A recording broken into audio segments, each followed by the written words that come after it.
میرے بھائیوں،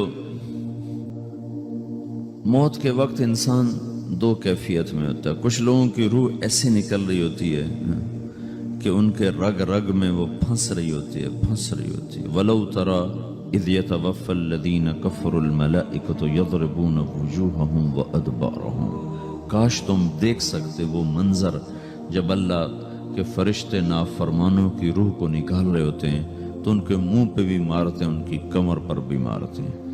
اور اخرجوا انفسکم اليوم، نکالو آج اپنی روحوں اور جانو، اب تم بچ نہیں سکتے ہو۔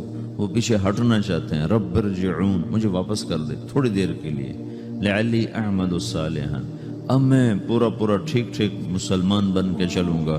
تو اس کے جواب میں ہوتا ہے، اور حدیث پاک میں آتا ہے کہ ملک الموت اترتا ہے، اس کے ساتھ 4 فرشتے ہوتے ہیں۔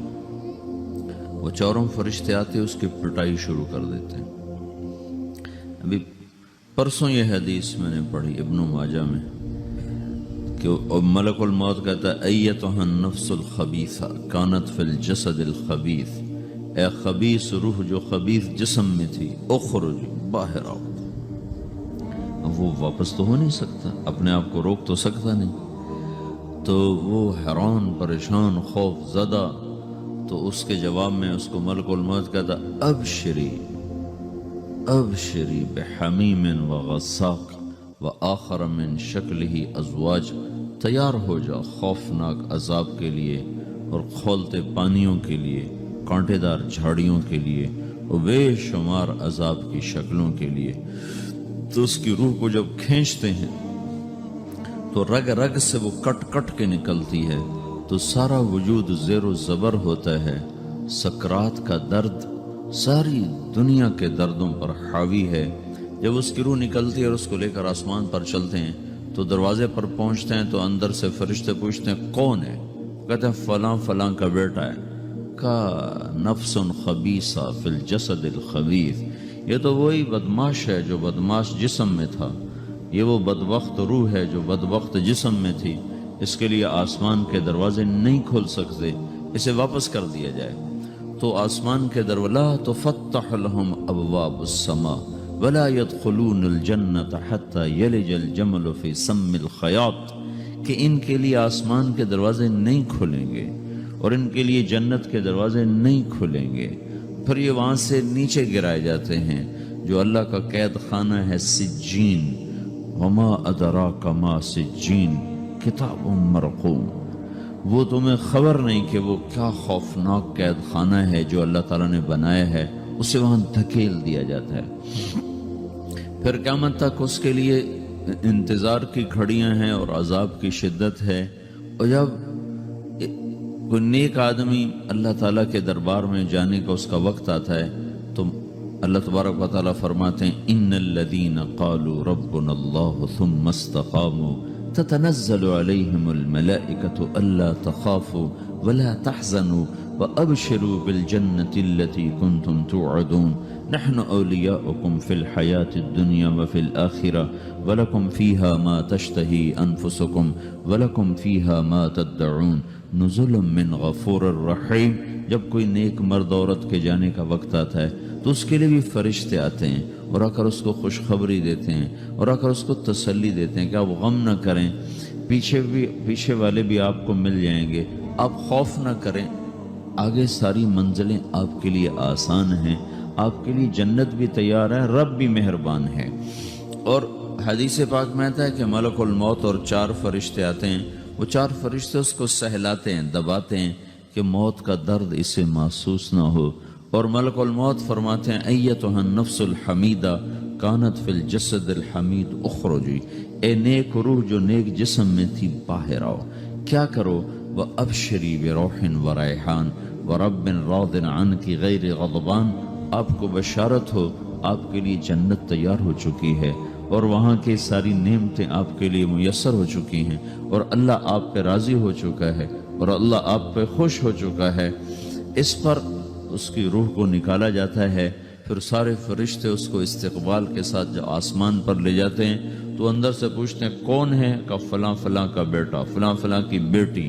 کہتے ہیں نفس حمیدہ فی جسد حمید، یہ تو نیک روح تھی جو نیک جسم میں تھی، مرحبم بہی، اس کو ہم سب استقبال کس کا کرتے ہیں، اور ایک دم آسمان کے دروازے کھلتے ہیں، پھر وہ پہلا، دوسرا، تیسرا، چوتھا سارے آسمان پار کرتا ہوا اللہ پاک کے عرش کے نیچے کے جا کر، مرد ہے یا عورت، وہاں جا کر سجدے میں سر رکھتا ہے، اور اللہ تعالیٰ فرماتے ہیں ہاں اس نے ہمیں خوش کیا، ہم اسے خوش کریں گے، اور اس کو عافیت کے ساتھ وہاں آسمان میں، پہلے آسمان سے لے کر اللہ کے عرش تک یہ سب ویٹنگ روم بنے ہوئے ہیں، جہاں اللہ اپنے اپنے درجات کے مطابق جنت والوں کو ٹھہراتا ہے، اور وہ انتظار گاہ ہے، اور وقت ختم ہو جاتا ہے، لہٰذا انتظار کی جو تکلیف ہے وہ بھی ختم ہو جاتی ہے، وقت ختم تو انتظار کا احساس ختم، اور ٹائم کے گزرنے کا احساس ختم۔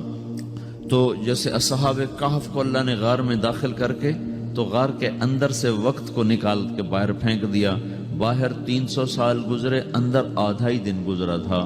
وہ جب اٹھے ہیں تو وہ 25 برس کا نوجوان 325 سال کا ہو کے نہیں اٹھا، وہ 25 سال کی عمر میں اٹھا ہے، نہ ناخن بڑا ہے، نہ مونچھیں بڑی ہیں، نہ ان کی داڑیاں لمبی ہوئی ہیں، جو تو زندہ تھے، مر نہیں گئے تھے، تو زندہ کے تو بال بھی بڑھتے ہیں، ناخن بھی بڑھتے ہیں، لیکن وہ اس طرح اٹھے کہ 300 برس گزر گئے، اور 25 برس کا نوجوان 25 سال کی عمر میں اٹھا ہے، 20 برس کا 20 برس کی عمر میں اٹھا ہے، اور وہ کہنے لگے کم لبثنا، بھائی کتنا ٹھہرے ہیں، کہ یومن او بعض یومن، لگتا ہے کوئی دن، آدھا دن ٹھہرے ہیں۔ وہ صحیح کہہ رہے تھے، باہر اللہ تعالیٰ نے وقت کی گھڑی کو چلائے رکھا، اور اندر غار میں اس کو سوئچ آف کر دیا، نکال دیا، یہاں وقت کو داخل نہیں ہونے دیا، تو وقت کے گزرنے سے جو بھی اثرات مرتب ہوتے ہیں وہ ان پر مرتب نہیں ہوئے، تو وہ 20 آدھا ہی دن کے بعد اٹھے ہیں، باہر 300 سال، اندر آدھا دن۔ یہی کچھ اللہ تبارک و تعالیٰ برزخ میں کر دیتا ہے، وقت کو ختم کر دیتا ہے، گزرنے کا احساس نہیں ہوتا ہے۔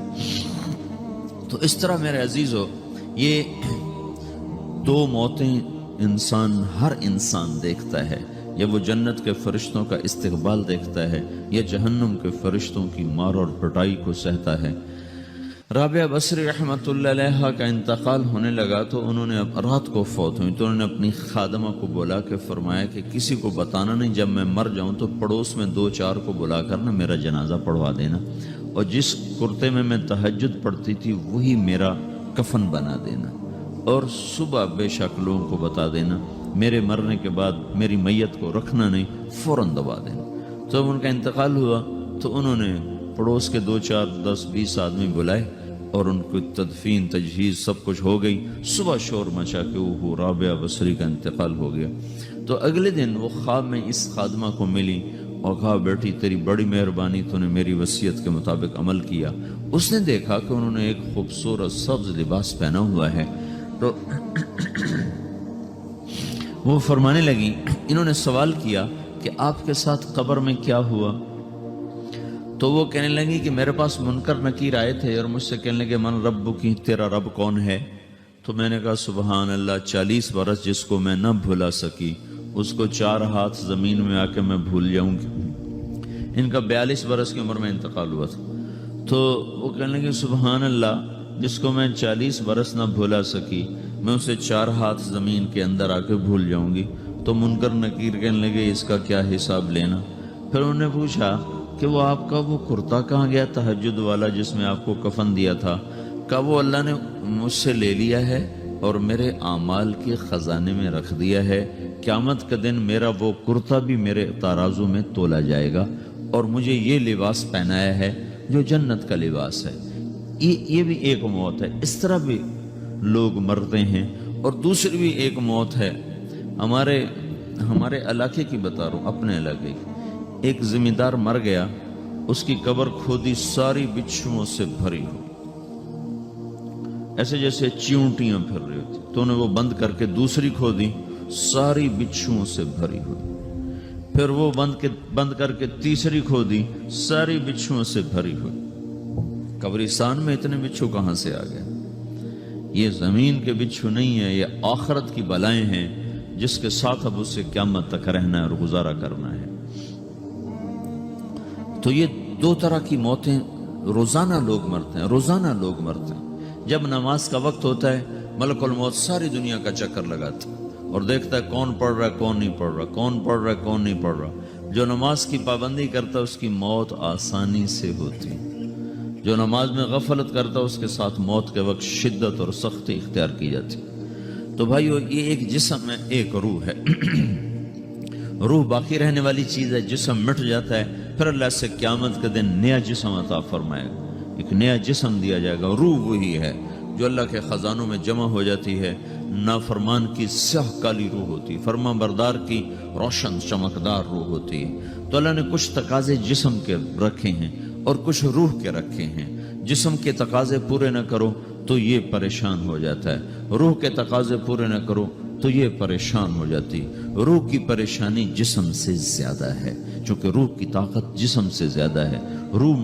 جسم مٹی سے بنا ہے، اس کی غذا بھی مٹی سے نکلتی ہے۔ روح آسمان سے ہے، اس کی غذا بھی آسمان سے ہے۔ روح کا تعلق جب تک اللہ سے نہیں جڑتا، اس سے بھوک اور پیاس لگتی رہتی ہے۔ جسم کو جب تک روٹی اور پانی نہ ملے یہ تڑپتا اور پریشان رہتا ہے۔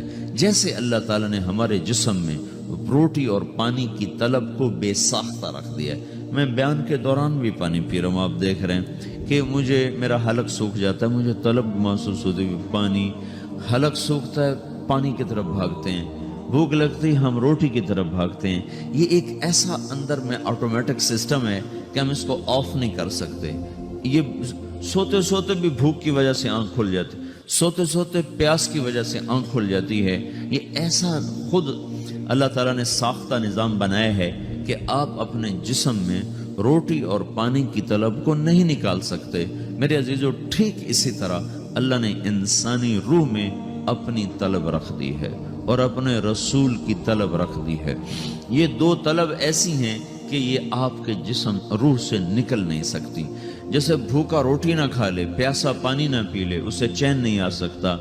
وہ روح جو اللہ اور اس کے رسول سے نا آشنا ہے، جب تک وہ وہاں تک پہنچ نہیں جاتی اسے چین نہیں آ سکتا، اس کا اندر پریشان رہے گا۔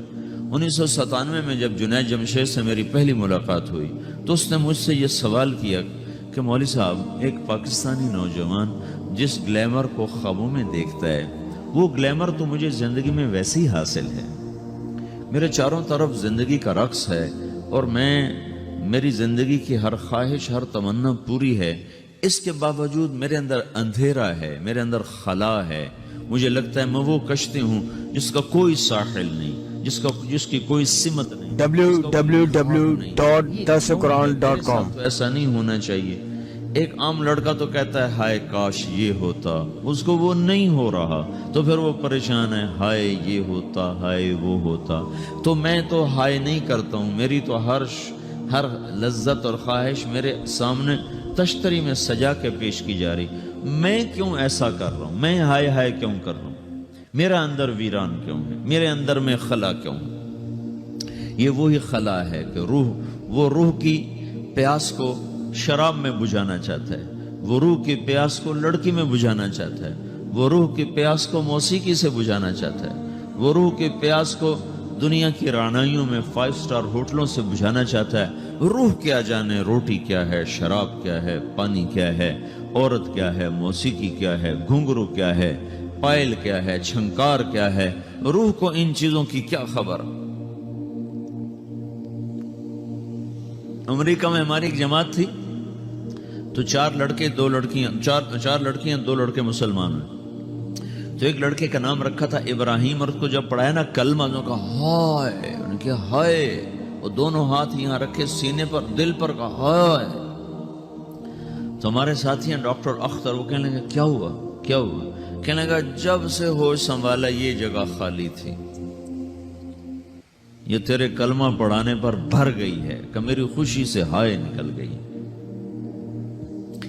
یہ جگہ خالی رہے گی، یہاں شراب نہیں پہنچ سکتی، یہاں نغمہ اور موسیقی نہیں پہنچ سکتے، یہاں تالے لگے ہوئے ہیں، یہاں تک کوئی آواز نہیں جا سکتی۔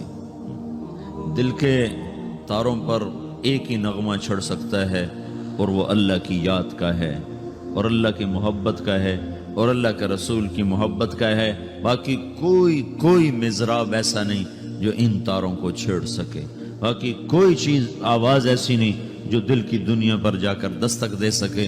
یہاں بند دروازے ہیں، یہاں صرف اللہ پہنچے گا، اللہ کے رسول کا تعلق پہنچے گا، باقی کوئی چیز یہاں نہیں جا سکتی۔